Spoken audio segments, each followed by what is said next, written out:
Hello friends, divine lights association team के banking awareness quiz segment में आप सभी का हार्दिक स्वागत है। दोस्तों, आज हम आपको ऐसा बैंकिंग अवेयरनेस का क्विज सेगमेंट देने वाले हैं जो कि इतना डिफिकल्ट है जिसको कि हमने भी कभी नहीं देखा है ना किया है अपनी लाइफ में। जब से हमने रिकॉर्डिंग स्टार्ट की है हमने इतने डिफिकल्ट क्वेश्चंस कभी नहीं देखे हैं, सच बता रहे हैं। तो चलिए दोस्तों, शुभ काम में देरी नहीं करेंगे, स्टार्ट करते हैं अपना ये सेगमेंट।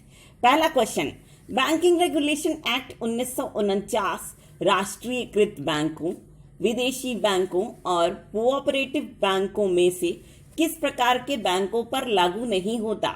आंसर, कोऑपरेटिव बैंकों पर।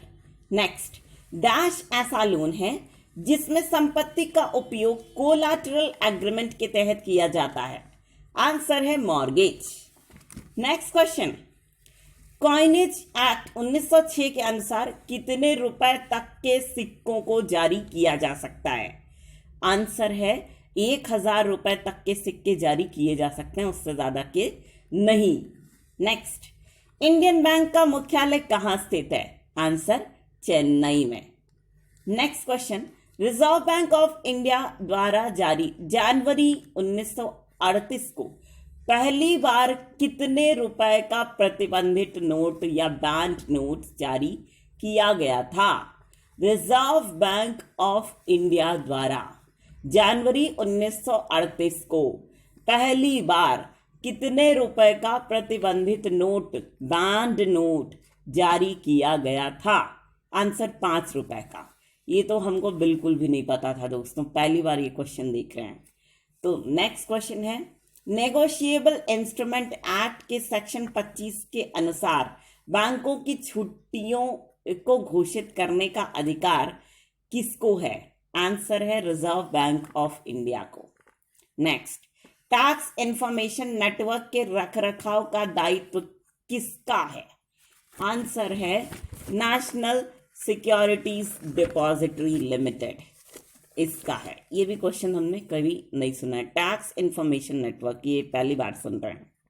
TIN आ सकता है आपको कि TIN का फुल फॉर्म क्या होता है, तो आप लिखेंगे tax information network. Next, reserve Bank of India द्वारा वेज एंड मीन्स एडवांसेस किन्हें प्रदान किया जाता है? ये बहुत ही इंपॉर्टेंट क्वेश्चन है जो कि हमने नहीं सुना था।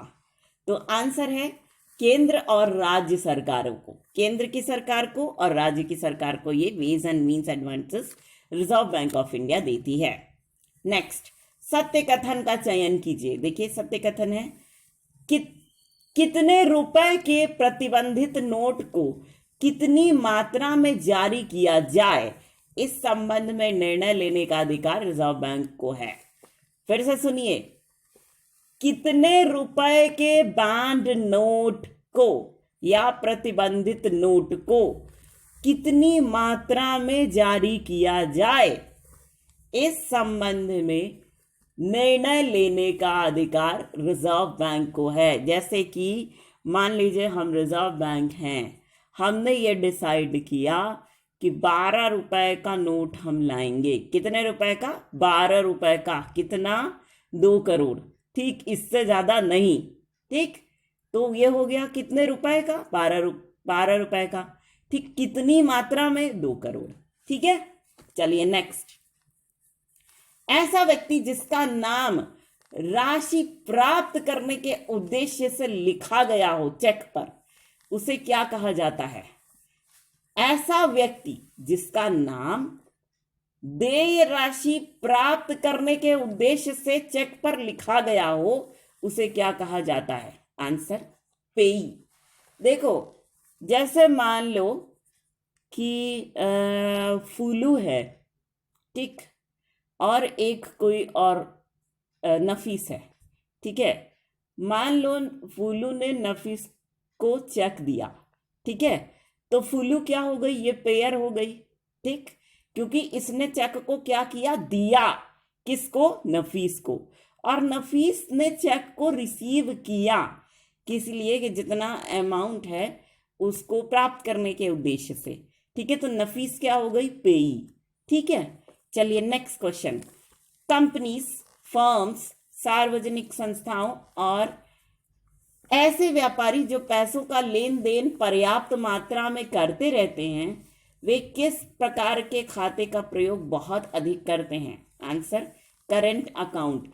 इनके बीच में करंट अकाउंट सबसे ज्यादा पॉपुलर होता है।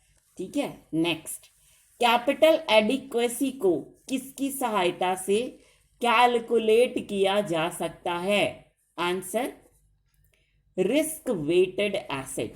अगर आपको कैपिटल एडिक्वेसी निकालनी है ना, तो आप जो जितना पूंजी है ना उसको किससे भाग दे दीजिएगा? उसको भाग दीजिएगा रिस्क वेटेड एसेट से, तो आपका कैपिटल एडिक्वेसी निकल आएगा। नेक्स्ट, महात्मा गांधी सीरीज के नोट सर्वप्रथम किस वर्ष चलन में आए थे? आंसर है 1996 में, सॉरी 1996, 1996 में सबसे पहली बार महात्मा गांधी सीरीज के नोट चलन में आए थे। अब देखिए दोस्तों, एक और चीज़ है, वो क्विज फॉर्म में हम आपको नहीं बता पा रहे हैं, तो इसके बारे में डिस्क्रिप्शन सुन लीजिए। ये टॉपिक है कैमल्स रेटिंग सिस्टम। क्या है? CAMELS rating system. देखो, ये जो सिस्टम है वो सबसे पहली बात है कि अमेरिका द्वारा बनाया गया। ठीक है, अगर आपसे पूछा जाता है कि कैमल्स रेटिंग सिस्टम किसके द्वारा बनाया गया, तो आप बोलेंगे अमेरिका द्वारा बनाया गया, यूएस द्वारा बनाया गया। किस लिए बनाया गया? कोई तो उद्देश्य होगा दोस्तों। कोई भी बैंक होता है या कोई भी फाइनेंशियल इंस्टीट्यूशंस होते हैं, तो उनके रिस्क भी होते हैं, तो उनके रिस्क का कौन सा स्तर वो फेस कर रहे हैं, कौन से लेवल में है रिस्क के, उसको नापने के लिए क्या बनाया गया? CAMELS rating system. ठीक है, उसको रेट करने के लिए क्या बनाया गया? CAMELS rating system. ठीक है, तो कैमल्स रेटिंग सिस्टम, एक तो आप जान गए कि ये रेटिंग सिस्टम है। ठीक है, कौन कौन से बैंक का या कौन कौन से फाइनेंशियल इंस्टीट्यूशंस का रिस्क लेवल कितना है, उसकी रैंकिंग होती है कैमल्स रेटिंग सिस्टम के जरिए। ठीक है, अब देखो, जब इसके जरिए रैंकिंग होती है तो कोई तो मानदंड होंगे जिन पर आधारित ये रैंकिंग होती है। 10 मानदंड हैं। ये कौन कौन से मानदंड हैं या पैरामीटर्स हैं, ये आपको याद होना चाहिए, क्योंकि ये भी एग्जाम्स में पूछ लिया जाता है कि इनमें से कौन सी मापदंड या मानदंड गलत हैं। ठीक है, तो जब तक आपको ये पता नहीं होगा तब तक आप ये लिखने में सक्षम नहीं होंगे और आपका जो आंसर है वो गलत भी हो सकता है, तो ये हम बिल्कुल भी नहीं चाहते। तो सुन लीजिए मानदंड कौन कौन से हैं। पहला है कंपोनेंट्स एंड फैक्टर्स। कौन सा? Components and factors. दूसरा कैपिटल एडिक्वेसी। ठीक है। तीसरा एसेट क्वालिटी। ठीक, component and factor, capital adequacy, asset quality. Next management. ठीक है, नेक्स्ट है अर्निंग्स, कमाई कितनी हुई। ठीक है, इतना मालूम चल गया। फिर से सुन लीजिए पांचों, components and factors, capital adequacy, asset quality, management और अर्निंग्स। ठीक है, छठा देखो, लिक्विडिटी, कितना कैश हो गया।